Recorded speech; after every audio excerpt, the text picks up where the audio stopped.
Hello everyone, मैं पुष्पेंद्र आप सभी का वेलकम करता हूं आपके अपने चैनल पे। आइए स्टार्ट करते हैं एक नया सेशन।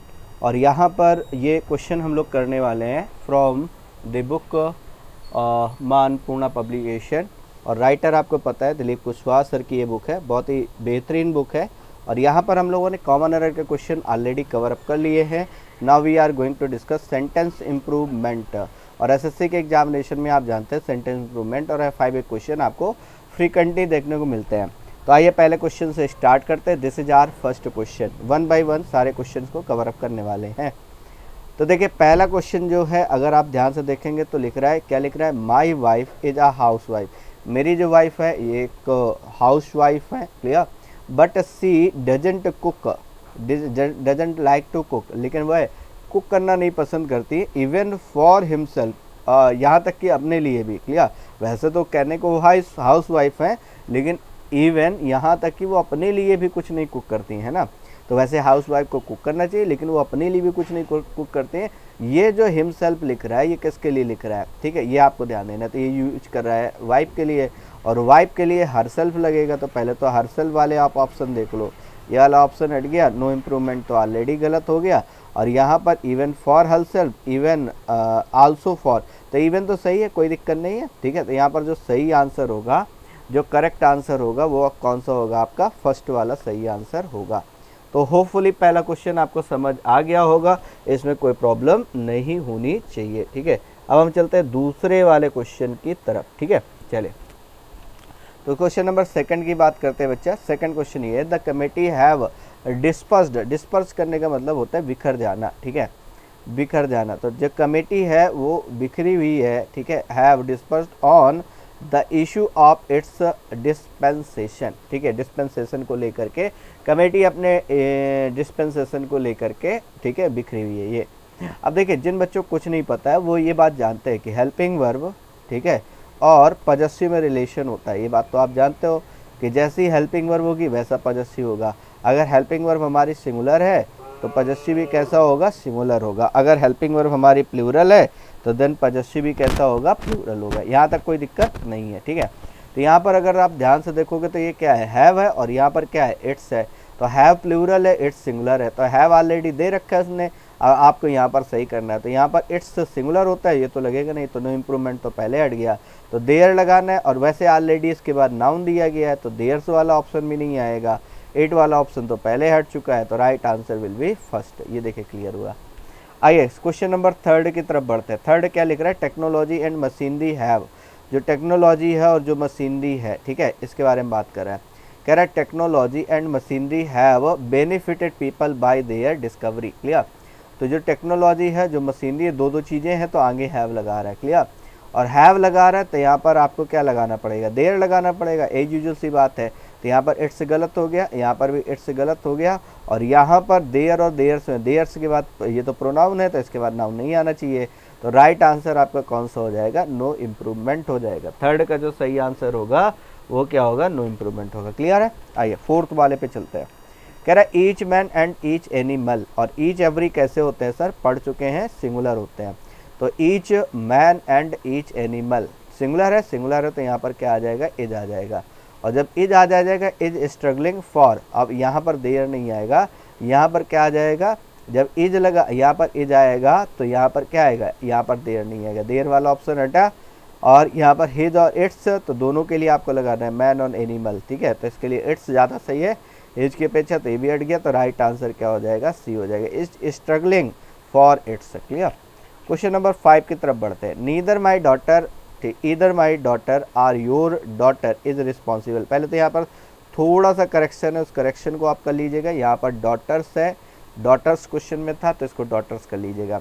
अब ईदर आर से जब भी कनेक्ट करते हो तो आप वो जो वर्ब आती है वो हमेशा किसके अनुसार आती है? पास वाले सब्जेक्ट के अनुसार आती है। ठीक है, तो इसका मतलब ये किसके अनुसार आएगी? योर डॉटर्स के अनुसार वर्ब आएगी। योर डॉटर्स के अनुसार आर लगेगा, और राइट आंसर आपका यहीं से क्लियर हो गया। कौन सा होगा? सी हो जाएगा। क्वेश्चन नंबर 6 की तरफ बढ़ते हैं। Raj, I and you must admit that we are failure. अब ये क्या कहना चाह रहे? ये तो सीक्वेंस आपसे पूछना चाह रहा है, और सीक्वेंस आप बड़े आसानी से जानते हो कि सर या तो 2 3 1 होता है, या फिर सर क्या होता है? 1 2 3 होता है। अगर कोई गलती, दोष, अपराध है, किसी तरीके कोई दोष है, गिल्टी है, क्राइम है, तो फिर क्या लगाओगे 1 2 3 लगाओगे, अदरवाइज 2 3 1 लगाओगे। क्लियर। तो यहाँ पर अगर बात करें तो राज, आई एंड यू। क्लियर। ये कौन सा है? ये थर्ड है, ये क्या है? फर्स्ट है, ये क्या है? सेकंड है। Must admit that we are failure. ठीक है, तो ये दूसरे वाले, इस वाले सीक्वेंस से आएगा आपका, इस वाले सीक्वेंस से आएगा तो आप 1 2 3 लिखोगे। तो आई, यू एंड राजू, आई के बाद कॉमा लगेगा और राइट आंसर आपका कौन सा हो जाएगा? थर्ड हो जाएगा। आइए अगले वाले पे चलते हैं। क्वेश्चन नंबर 7 कह रहा आई, यू एंड ही, यहाँ पर कॉमा लगा लीजिएगा, आई के बाद कॉमा नहीं लगा, कॉमा आएगा तो आई के बाद कॉमा आ जाएगा। I, you and he is responsible for this act. और अगर इसकी बात करें तो किसी एक्ट के लिए रिस्पॉन्सिबल है, मतलब कोई गलती की है, तो यहाँ पर 1 2 3 ये तो बिल्कुल सही लिखा है, लेकिन यहाँ पर पर्सन कितने हो जाएंगे? 1 2 3 और 1 2 3 हो जाएंगे। तो यहाँ पर क्या आना चाहिए? आर आना चाहिए। तो आई, यू एंड ही तो लगेगा, लेकिन उसके साथ आर आना चाहिए, जो कि ऑप्शन नंबर बी में, इसलिए करेक्ट आंसर आपका ऑप्शन नंबर बी हो जाए। क्वेश्चन नंबर 8 में आते हैं। माई पेरेंट्स क्या कहना चाह रहा है? ध्यान से देखिएगा। Mine parents and yours go for a walk daily. Clear. तो यहाँ पर अगर हम बात करें तो कह रहा है मेरे जो पेरेंट्स हैं और तुम्हारे जो है go for a walk. Mine के बाद क्या नहीं लगता है? यहाँ पर नाउन नहीं लगना चाहिए। क्लियर। तो या तो फिर माई लगाओ तो माई पेरेंट्स होगा, माई पेरेंट्स होगा, माई पेरेंट्स, ये तीनों सही हैं। अब देखिए यहाँ पर योर्स आएगा या योर वाला तो पहले तो आएगा नहीं, ये तो समझ लीजिए आप। क्लियर। और नो इम्प्रूवमेंट भी गलत हो गया क्योंकि माइन के बाद पेरेंट्स लिख रहा है। क्लियर। तो इस वजह से जो सही आंसर होगा वो आपके यहाँ पर एक्चुअल में दो में बिल्कुल सेम हो गया है। यहाँ पर भी माई पेरेंट्स एंड योर्स है, यहाँ पर भी माई पेरेंट्स एंड योर्स है। दोनों में जो भी आपका आंसर दिया गया है आप उसको सही कर सकते हैं, दोनों करेक्ट हैं। हालांकि यहाँ पर ऑप्शन चेंज होगा, कुछ ना कुछ डिफरेंस होगा। आइए अगले वाले पे चलते हैं। Question number 9 my son is very naughty. अगर हम बात करें तो ये कहना चाह रहा है कि मेरा जो सन है वो बहुत ही ज़्यादा नॉटी है। Whenever he writes letter to me he uses a different subscription each time like your pop and your yummy etcetera. और यहाँ पर अंडरलाइन ये वाला पार्ट था, ये वाला पार्ट अंडरलाइन था। क्लियर। तो अगर इसकी बात करोगे your pop and your yummy, तो इसके बाद योर के बाद तो नाउन है, योर के बाद यहाँ पर भी नाउन है, तो नो इम्प्रूवमेंट आ जाएगा। Clear.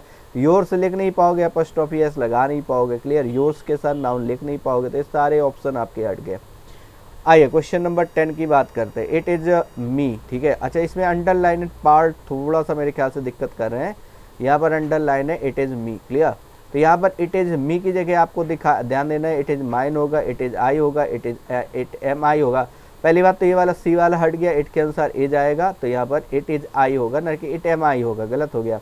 It is I, it is mine नहीं होगा, ये भी गलत हो गया। यहाँ पर सही आंसर क्या होगा? इट इज़ आई, ये मैं ही हूँ, who always stand by you, जो तुम्हारे सपोर्ट में हमेशा खड़ा रहता हूँ भाई, ज़रूरत पड़ने पर। क्वेश्चन नंबर 11 बहुत बेहतरीन क्वेश्चन है, ये पढ़ चुके हो लॉजिक इसका ऑलरेडी। लेट के बाद हमेशा क्या लगाते हैं सर? ऑब्जेक्टिव केस लगाते हैं, तो वी नहीं आएगा, अस आएगा। लेटस, लेट वी वाला ऑप्शन हट गया। क्लियर। इसके बाद कह रहा है सॉल्व, और लेट के बाद हमेशा वर्ब की फर्स्ट फॉर्म आती है, यहाँ सॉल्व लिख रहा है, ये भी हट गया। तो राइट आंसर आपका कौन सा आ गया? सेकंड आ गया। लेट के बाद फर्स्ट फॉर्म यूज करना है, ध्यान रखिएगा। क्वेश्चन नंबर 12 की बात करते हैं। क्वेश्चन नंबर 12 में अगर बात करें तो कह रहा है one should stand firmly against the circumstances of life to fulfil his dreams. यहाँ पर है फुलफिल हिज ड्रीम्स, इतने में से आपको फिल करना है।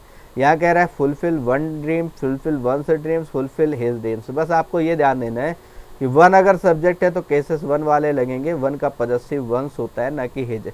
यहाँ हिज लगा रहा है इसलिए हटा, यहाँ पर केवल वन लगा रहा है इसलिए हटा। राइट आंसर आपका कौन सा हो गया? बी। क्वेश्चन नंबर 13 की तरफ बढ़ते हैं। क्या कहना चाह रहा है? आई एम, ध्यान से देखिए क्या कहना चाह रहा है। आई एम, ठीक है, not as cowardly as him. Clear. As से आप क्या करते हो? इक्वलिटी करते हो, तो ही की इक्वलिटी किससे कर रहे हो? आई से कर रहे हो, तो यहाँ पर हिम नहीं आएगा, यहाँ पर क्या आ जाएगा? ही आ जाएगा। क्लियर। तो एज कावर्डली एज ही, और एज के बीच ये बात ध्यान दीजिएगा, एज के बीच में आप क्या लिखते हो? एडजेक्टिव लिखते हो, इसको भी समझ लीजिए, इसमें भी ऑप्शन फंसाएगा। तो जो कावर्ड वर्ड होता है ये सर नाउन होता है, जो कावर्डली वर्ड होता है ये क्या होता है? ये एडजेक्टिव होता है, ये एडजेक्टिव होता है। जो कावर्डली वर्ड होता है वो एडजेक्टिव होता है, तो एज कावर्डली एज ही आएगा। क्लियर। वैसे भी एज के बाद सब्जेक्टिव केस लिखते हो, तो अब देखो एज कावर्ड एज ही गलत हो गया, एज कावर्ड एज हिम गलत हो गया, as cowardly as he, right answer will be third. Question number 14 की तरफ बढ़ते हैं। I respect my parents, I respect, इस तरह का क्वेश्चन ऑलरेडी हम लोगों ने कॉमन एरर में डिस्कस कर रखा है। कह रहा है आई रिस्पेक्ट माई पेरेंट्स, मैं अपने पेरेंट्स की रिस्पेक्ट करता हूँ मोर देन ही, ठीक है, तुमसे कहीं मतलब उससे कहीं ज़्यादा। इसकी तुलना इससे भी कर सकते हो और इसकी तुलना आप इससे भी कर सकते हो, आई से करोगे तो ही आएगा और माई पेरेंट्स से करोगे तो हिम आएगा, ठीक है। तो फिलहाल आई के अनुसार ही सही है, कोई दिक्कत नहीं है। वैसे ऑप्शन से फिल्टर करो आप, मोर के साथ देन लगना चाहिए इसलिए गलत, मोर के साथ देन लगना चाहिए इसलिए गलत, मोर देन दैट आपकी यहाँ कोई ज़रूरत नहीं इसलिए गलत। इसलिए देखिए अब आपको उसमें फंसना ही नहीं था, आप यहीं से सॉल्व कर सकते थे। आगे आइए 15, the man whom you are talking clear is a criminal, ये कहना चाह रहा है जिस आदमी जिसके बारे में बात करे वो तो एक क्रिमिनल है, ये कहना चाह रहा है। तो देखो अगर ध्यान से देखोगे तो द मैन एक सब्जेक्ट हो गया और इज अ क्रिमिनल, इज एक वर्ब हो गई, ये एक क्लॉज बन गई, the man is a criminal, यहाँ तक कोई दिक्कत नहीं। कह रहा है you are talking, you subject हो गया, आर टॉकिंग वर्ब हो गई, ये भी एक क्लॉज पूरी हो गई। इसका मतलब जरूरत ऑब्जेक्ट की है और ऑब्जेक्ट के होने पर आप क्या लगाते हो, हुम ही लगाते हो। इसका मतलब राइट आंसर आपका हुम यहाँ पर करेक्ट है। ऑप्शन देख लेते हैं, हु इज यू गलत हो गया, हु आर यू गलत हो गया, हुम लगना है, हुम के साथ ये एक रिलेटिव प्रोनाउन कंजक्शन के तरीके काम करते हैं, तो पहले सब्जेक्ट आएगा फिर हेल्पिंग वर्ब आएगी, इसलिए नो इम्प्रूवमेंट वाला ही सही है, सी वाला भी हट गया। आइए क्वेश्चन नंबर 16 की बात करते हैं। द गर्ल विच मदर, ये तो बहुत आसान सा क्वेश्चन है, आपने पढ़ रखा है कि हुज के बाद हमेशा नाउन आता है, गर्ल जिसकी माँ, तो यहाँ पर विच नहीं आएगा, यहाँ पर आएगा हुज मदर। वैसे भी विच नॉन लिविंग के लिए आता है तो यहाँ पर विच गलत हो जाएगा। अब आना है whose, whose mother, whose mother, whose mother, तीनों ऑप्शन में है। Is worn, is wear, is wearing, is के साथ फर्स्ट फॉर्म नहीं लगाते, ये गलत हो गया, थर्ड फॉर्म या आईएनजी फॉर्म लगाते हो। एज बरोक रेड सारे इज वेरी डेकोरस, तो इन्होंने जो पहन रखा है तो यहाँ पर सही आंसर क्या होगा, बुर्का है यहाँ पर, ये देखिएगा, तो यहाँ पर राइट आंसर आपका क्या होगा, थर्ड होगा। क्वेश्चन नंबर 17 की बात करते हैं, 17 के बारे में देखिए डिस्कस करते हैं, क्या कहना चाह रहे हैं। कह रहा है the Prabhat is the most talented student of this coaching, Prabhat जो है इस कोचिंग का सबसे ज़्यादा टैलेंटेड स्टूडेंट है, who has qualified the IAS examination. और अगर इसकी बात करें बच्चा तो यहाँ पर क्या आएगा, दैट आएगा, हुम आएगा, विच आएगा, और ये डिसाइड करेगा कौन, ये डिसाइड करेगा मोस्ट, मोस्ट कौन सी डिग्री, सुपरलेटिव डिग्री। और सर याद है सुपरलेटिव डिग्री के साथ तो सिर्फ और सिर्फ क्या लगाते हैं, दैट ही लगाते हैं, सारे ऑप्शन एलिमिनेट हो गए। क्वेश्चन नंबर 18, पूजा आल्सो, ध्यान से देखिएगा क्या कहना चाह रहा है, कहना चाह रहा है Puja also has the same dress, और द सेम जैसे दिखाई दिया, आंसर आपका क्लियर हो जाना चाहिए कि विच नहीं आएगा, द सेम के साथ दैट लगाते हैं या एज लगाते हैं, तो यहाँ पर या तो दैट वाला सही होगा, ये दोनों दैट वाले हैं। कह रहा Puja also has the same dress I wore in the party, this made me very embarrassing, ठीक है। तो दैट अब देखो यहाँ पर भी फिल्टर कर सकते हो आप, कैसे फिल्टर कर सकते हो जरा ध्यान देना। ये जो रिलेटिव प्रोनाउन होते हैं मैंने आपको सिखाया था, ये एक तरीके कंजक्शन होते हैं, और कंजक्शन होने पर पहले क्या आएगा, सब्जेक्ट आएगा, बाद में वर्ब आएगी। तो राइट आंसर जो होगा वो कौन सा हो जाएगा, बी हो जाएगा। आइए क्वेश्चन नंबर 19 की तरफ बढ़ते हैं, ठीक है। यहाँ पर अगर हम बात करें तो ये क्या कहना चाह रहा है, ये कहना चाह रहा है I have met many people, मैं बहुत सारे लोगों से मिला, in this world but Prahlad is only person, और जैसे द ओनली दिखाई दिया आपके मन में तुरंत क्लिक किया कि सर द ओनली के साथ क्या पढ़े थे, दैट पढ़े थे, क्लियर। तो यहाँ दैट है, यहाँ हुम है, यहाँ विच है, और राइट आंसर आपका क्लियर हो गया, कौन सा, पहला वाला। क्वेश्चन नंबर 20 की तरफ बढ़ते हैं। द वाटर ऑफ गंगा, जो गंगा का वाटर है, ये क्या कहना चाह रहा है, the water of Ganga is fresher, जो वाटर गंगा का वाटर है fresher and cleaner in Haridwar than Allahabad, और यहाँ पर आपको सेलेक्ट करना है, देन के बाद इलाहाबाद के साथ आप क्या लिखोगे ये बताना है आपको, क्लियर। तो than those of Allahabad, than that of Allahabad, than their of Allahabad. तो आप जानते हो जब कंपैरिजन होता है तो दैट या दोज का यूज करते हो, और सिंगुलर होने पर दैट, प्लूरल होने पर दोज का यूज करते हैं। तो यहाँ पर अगर बात करोगे तो पहले तो देयर ऑफ वाला ऑप्शन हटा, या तो दैट ऑफ वाला ऑप्शन होगा या फिर दोज ऑफ वाला ऑप्शन होगा। और यहाँ पर किसकी बात कर रहे हैं, बात कर रहे हैं वाटर की, और वाटर के लिए आप क्या लगाओगे, वाटर के लिए आप लगाओगे दैट। तो राइट आंसर जो होगा वो सेकंड होगा, then that of Allahabad. Question number 21 में आते हैं। Sanjeev was very much disturbed in ले where he was appointed as a civil engineer at ITBP, but now he has been acquitted him well। Equity के साथ से रिफ्लेक्सिव प्रोनाउन लगाते हैं, तो एक्विट के साथ आपको क्या करना है, रिफ्लेक्सिव प्रोनाउन। ये केवल यहाँ पर मिल रहा है और राइट आंसर आपका क्या हो गया, सी। आपको पूरी स्टोरी मैंने सुनाई थी, वहीं से आपको इसको रिलेट करना है। क्लियर। क्वेश्चन नंबर 22 की तरफ बढ़ते हैं। During last summer vacations we went coastal area of Tamil Nadu and enjoyed the cold weather wave of the sea. तो एंजॉय के साथ रिफ्लेक्सिव प्रोनाउन लगता है, आपको पता है, तो किसके अनुसार लगाओगे, वी के अनुसार लगाओगे, तो वी का क्या बनेगा, enjoyed ourself. Ourself तो होता नहीं है, तो पहले हट गया और ये वाला बिल्कुल कट गया, तो right answer will B first. बहुत आसान से क्वेश्चन है। क्वेश्चन नंबर 23 में आते हैं। Prabha is very choosy and conscious about health. Prabha जो है अपने स्वास्थ्य को लेकर के बहुत ज़्यादा चूजी है और बहुत ही ज़्यादा कॉन्शियस है। When ever I offer him, जब कभी भी मैं क्या करता हूँ, उसको ऑफर करता हूँ sweet, she says for your love I take.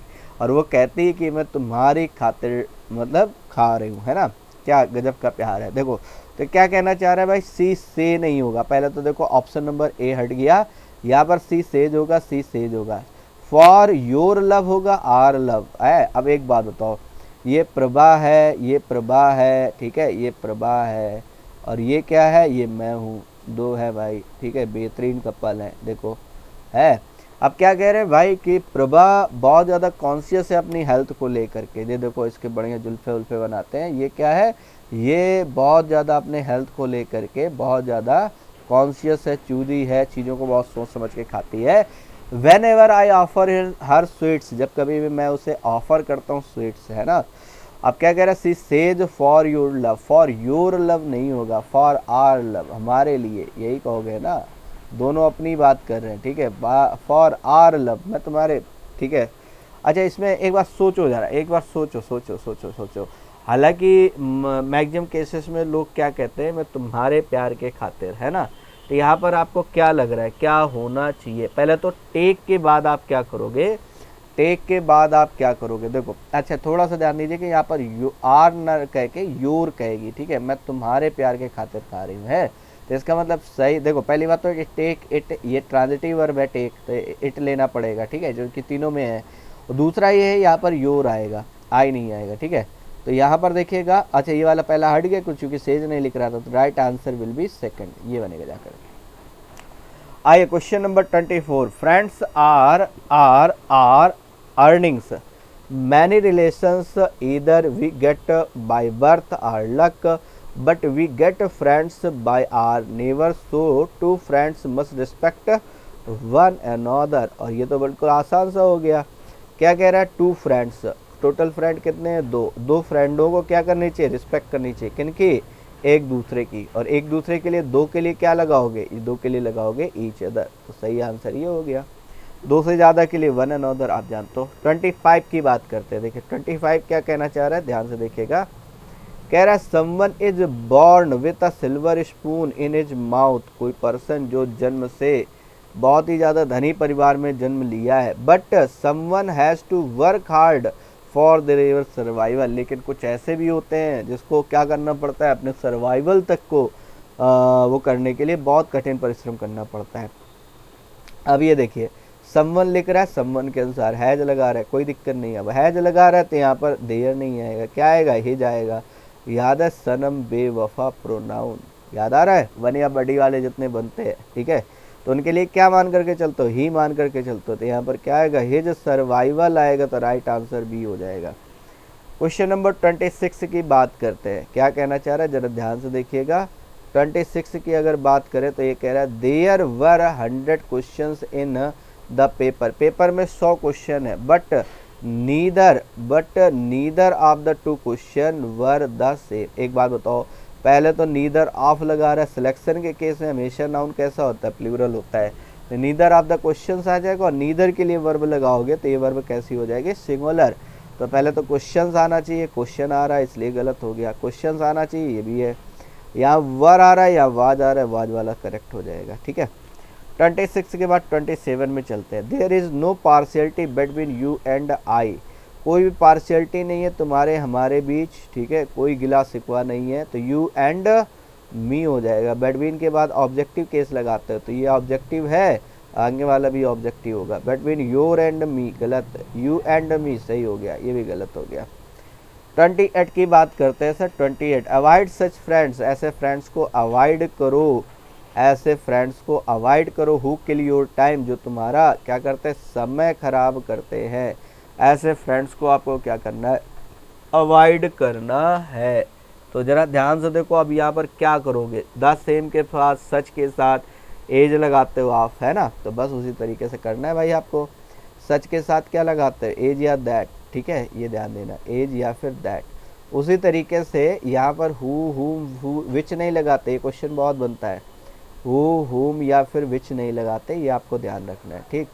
तो ये आपको अवॉइड करना है। तो क्या कह रहा है, such avoid such friends who kill your time, गलत हो गया, एज किल योर टाइम, ये आ जाएगा। क्वेश्चन नंबर 29 की तरफ बढ़ते हैं।